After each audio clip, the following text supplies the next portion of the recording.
अकबर के महल में कई कीमती सजावट की वस्तुएं थीं, लेकिन एक गुलदस्ते से अकबर को खास लगाव था। इस गुलदस्ते को अकबर हमेशा अपनी पलंग के पास रखवाते थे।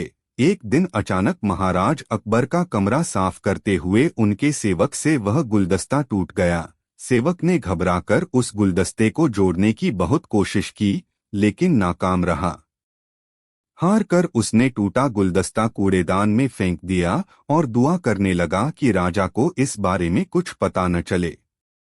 कुछ देर बाद महाराज अकबर जब महल लौटे तो उन्होंने देखा कि उनका प्रिय गुलदस्ता अपनी जगह पर नहीं है। राजा ने सेवक से उस गुलदस्ते के बारे में पूछा तो सेवक डर के मारे कांपने लगा।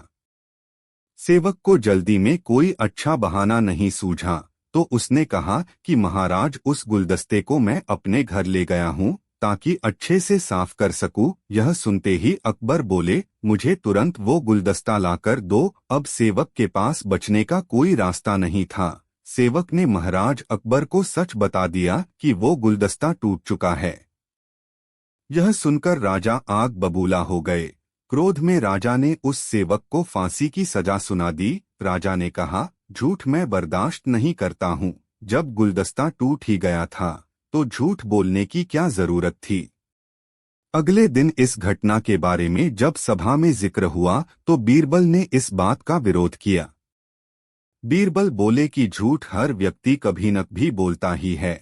किसी के झूठ बोलने से अगर कुछ बुरा या गलत नहीं होता तो झूठ बोलना गलत नहीं है। बीरबल के मुंह से ऐसे शब्द सुनकर अकबर उसी समय बीरबल पर भड़क गए। उन्होंने सभा में लोगों से पूछा कि कोई ऐसा है यहाँ जिसने झूठ बोला हो।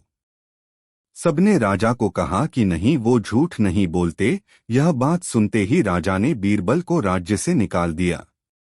राज दरबार से निकलने के बाद बीरबल ने ठान ली कि वो इस बात को साबित करके रहेंगे कि हर व्यक्ति अपने जीवन में कभी न भी झूठ बोलता है। बीरबल के दिमाग में एक तरकीब आई, जिसके बाद बीरबल सीधे सुनार के पास गए। उन्होंने जौहरी से सोने की गेहूं जैसी दिखने वाली बाली बनवाई और उसे लेकर महाराज अकबर की सभा में पहुंच गए।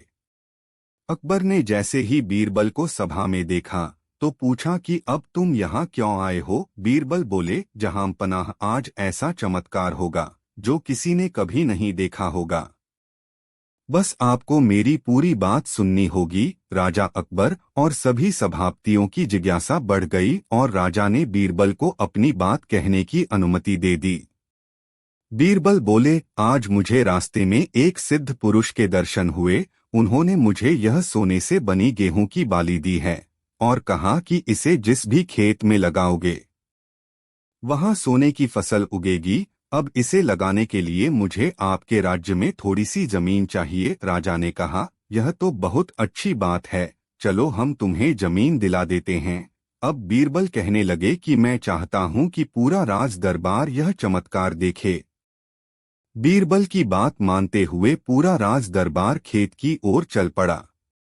खेत में पहुंचकर बीरबल ने कहा कि इस सोने से बनी गेहूं की बाली से फसल तभी उगेगी जब इसे ऐसा व्यक्ति लगाए जिसने जीवन में कभी झूठ न बोला हो।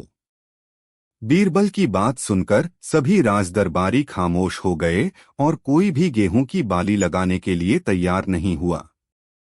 राजा अकबर बोले कि क्या राजदरबार में कोई ऐसा व्यक्ति नहीं है जिसने अपने जीवन में कभी झूठ न बोला हो। सभी खामोश थे। बीरबल बोले, जहां पनाह, अब आप ही इस बाली को खेत में रोप दीजिए। बीरबल की बात सुनकर महाराज का सिर झुक गया। उन्होंने कहा, बचपन में मैंने भी कई झूठ बोले हैं, तो मैं इसे कैसे लगा सकता हूँ। इतना कहते ही बादशाह अकबर को यह बात समझ आ गई कि बीरबल सही कह रहे थे कि इस दुनिया में कभी न भी सभी झूठ बोलते हैं। इस बात का एहसास होते ही अकबर उस सेवक की फांसी की सजा को रोक देते हैं। कहानी से सीख, बिना सोचे समझे किसी को बड़ा दंड नहीं देना चाहिए। हर काम को सोच विचार कर ही किया जाना चाहिए। साथ ही एक छोटे से झूठ की वजह से किसी व्यक्ति का आकलन भी नहीं किया जाना चाहिए, क्योंकि कुछ परिस्थितियां ऐसी होती है कि लोग झूठ बोल देते हैं।